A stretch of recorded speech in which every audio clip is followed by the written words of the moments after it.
The Apple TV Plus series Severance earned a total of 14 Emmy nominations, including Outstanding Drama Series, Outstanding Writing for a Drama Series, Dan Erickson, Outstanding Production Design, Jeremy Hindle, Nick Francone, Angelica Borrero-Fortier, and Andrew Baseman, Outstanding Music Composition, Theodore Shapiro, and Outstanding Directing for a Drama Series, Ben Stiller.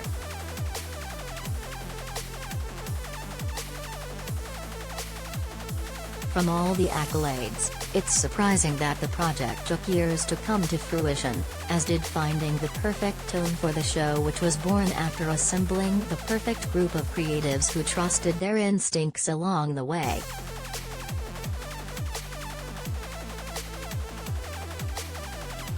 Contenders TV, the nominees, deadlines, complete coverage.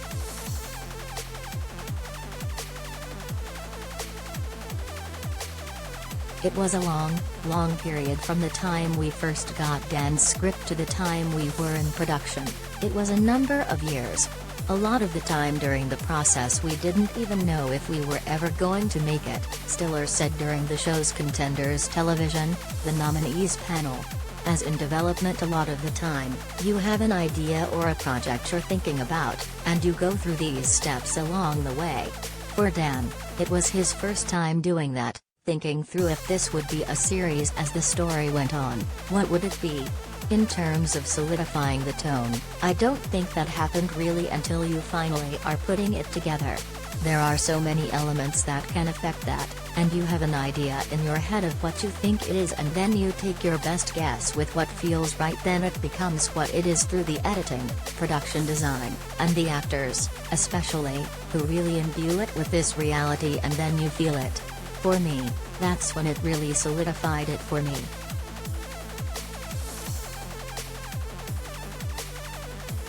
Related story.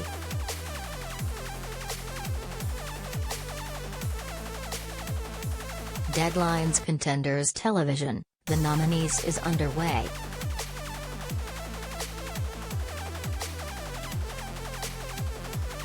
Hindle, we all thought the same thing. I remember when I first read it and I met Ben and I did this lookbook quickly just to kind of riff instinctively what I thought the show could look like. And when you say tone, we kept saying, what's the tone? And because there isn't anything that's been made like this, you couldn't compare this to, it has to be the tone of that. To me the tone would be 2001, but it's an office set. I think until the show was made in the first season, it was all of us instinctively being really collaborative, and the tone came out of that. Everybody trusted each other and pushed it.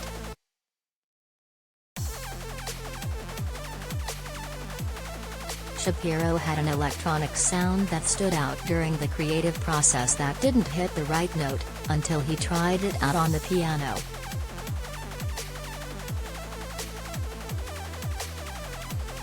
In 2019, I started writing some themes and we were experimenting with the idea of an electronic sound, he said. I went to New York, right before the pandemic started in February of 2020, and I met Dan and Jeremy for the first time.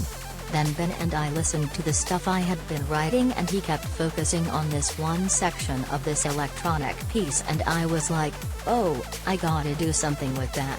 He keeps responding to that.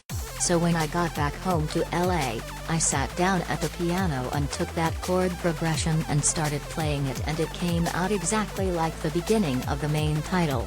It was a big eureka moment where I was like, oh, so it's not really about electronic. When you play it on the piano, the whole show becomes about a mystery or a puzzle that we would be unpeeling over the course of the season.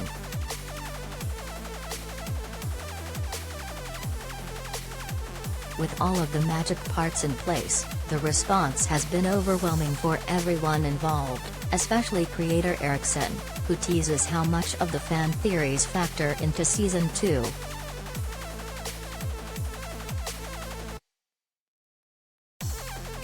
They do and they don't, he teased.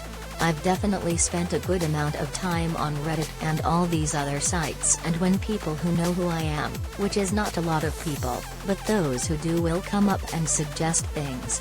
Or I'll be at a party or something and someone will come up and be like, here's what the goats are. Which is really fun.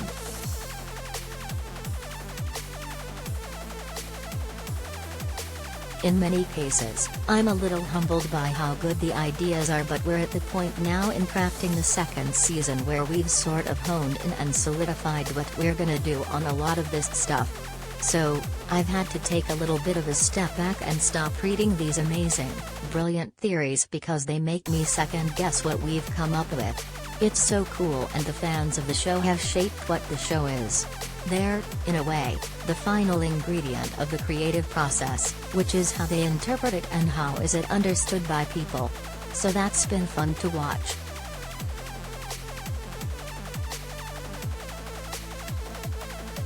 Check back Monday for the panel video.